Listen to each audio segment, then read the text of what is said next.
सुप्रभात। आज कक्षा 7 में अपने पहला भूगोल का पहला पाठ पर्यावरण जो पाठ है उसके बारे में पढ़ेंगे भैया बहनों। लंबी छुट्टियों के बाद यानी एक छोटी सी कहानी पढ़ते हैं। पहले लंबी छुट्टियों के बाद रवि स्कूल जा रहा था, यानी जैसे अभी छुट्टियां खत्म हुई है अपने स्कूल जा रहे हैं।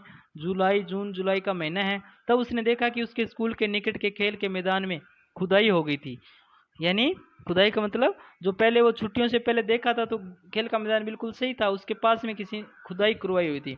वहीं एक मैदान उनके खेलने के लिए वहां पर था। लोगों ने बताया कि वहां अनेक फ्लैटों वाली एक बड़ी इमारत बनेगी।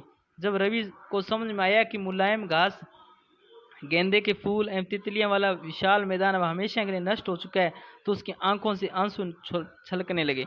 उसने यह बात अपने सहपाठियों को बताई। सुबह की सभी सभा में प्रधानाचार्य ने भी बहुत उदासी से कहा, देखो कैसे हमारा पर्यावरण बदल रहा है। कक्षा में पहुंचकर रवि ने अपने शिक्षक से पूछा, पर्यावरण क्या है? जो कुछ भी अपने आसपास देखते हो, शिक्षक ने बताया। यानी उस बच्चे को ये परिवर्तन दिखा। जैसे अपने देखते हैं ना कि कुछ दिन पहले जिन खेतों में फसलें होती थी, आज वहां पर अच्छे अच्छे घर बन रहे हैं, दुकानें बन रही है। यानी एक सामान्य जमीन जो भूमि है, जहाँ पर भूमि उपजाऊ जो भूमि है, वो घरों में फैक्ट्रियों में चेंज हो रही है। तो इसी बात को उसने देखा कि एक पार्क जो था वो एक नए फ्लैट में चेंज हो गया। तो उसने कक्षा में पहुंचकर शिक्षक से पूछा कि पर्यावरण क्या है? तो कुछ टीचर ने बताया कि जो अपने आसपास जो देखते हो वो पर्यावरण है। अपने आसपास जो देखते हो वो क्या है? पर्यावरण है। रवि कहने लगा, इसका अर्थ है स्कूल, भवन, मेज, कक्षा में लगी कुर्सियां, यहाँ तक कि खुला मैदान, सड़क, कूड़ा करकट, मेरे दोस्त, ये सभी हमारे पर्यावरण के अंग हैं। तो शिक्षक ने कहा हाँ हाँ। शिक्षक ने कहा, लेकिन जरा रुको, कुछ वस्तुओं का निर्माण प्रकृति ने किया है, जैसे पर्वत, नदियां, पेड़, प्राणी, जबकि अन्य का निर्माण मानव ने किया है, जैसे सड़क, कार, कपड़े, किताब आदि। अब दो छात्र मिलकर कार्य किया। यानी पर्यावरण दो प्रकार का यह मानता है, एक तो प्रकृति द्वारा प्रदत्त, एक मानव द्वारा निर्मित। अब दो छात्र मिलकर कार्य कीजिए। अपने निकट बैठे सहपाठी के साथ मिलकर प्रकृति एवं मानव द्वारा निर्मित वस्तुओं की सूची बनाइए। यानी अपने मान लो दो बच्चे आपस में बैठ के एक तरफ लिखो मानव द्वारा निर्मित, एक द्वारा लिखो प्राकृतिक द्वारा निर्मित। और मानव द्वारा निर्मित मतलब जैसे सड़क है मानव ने बनाई है, पर्वत है प्रकृति ने बनाई। ऐसी सूची आप तैयार कर सकते हो।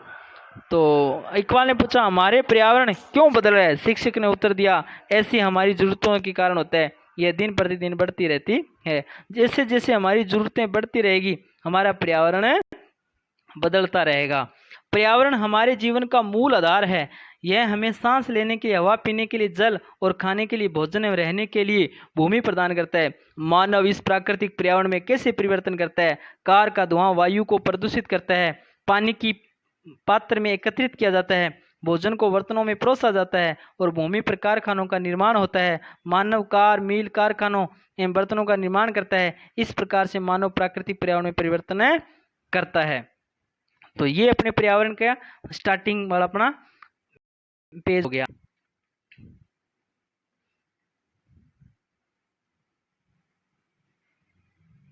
अब ये देखो पर्यावरण के कुछ घटक दिखाए गए हैं, चित्र आपके सामने हैं। जैसे पर्यावरण में एक होता है स्थल मंडल। स्थल मंडल, उसके देखो वायुमंडल, जलमंडल। ये प्राकृतिक रूप से कितने प्रकार का है?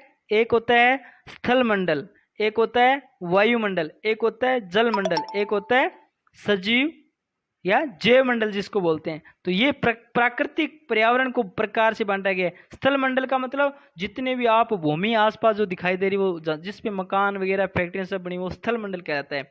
यानी जो ऊपर वायु का जो आवरण जो देख रहे हो वो क्या कहलाता है? वायुमंडल कहलाता है। और जो समुद्री जो क्षेत्र है जहाँ पर जल है वो जल मंडल कहलाता है। और जीव जंतु, पेड़ पौधे, जंगल सब ये क्या कहलाता है? जैव मंडल कहलाता है। ठीक है, ये पर्यावरण का घटक एक हो गया।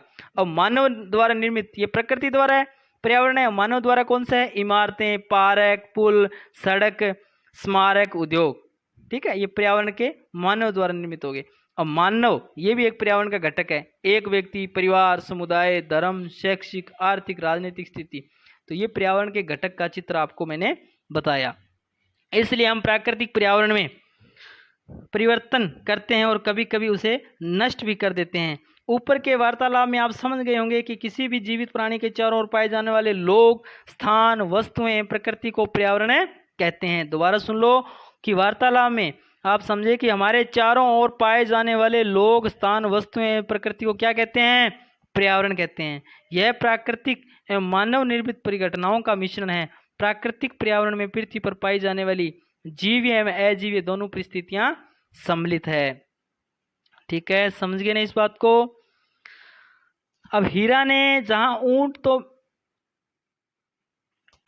चलो ठीक है, बाकी अपने कल करेंगे। आपको मैं एक प्रश्न उत्तर भेजूंगा, उसमें से ऊपर ऊपर वाले जो प्रश्न है छोटे छोटे वो आपको करने हैं।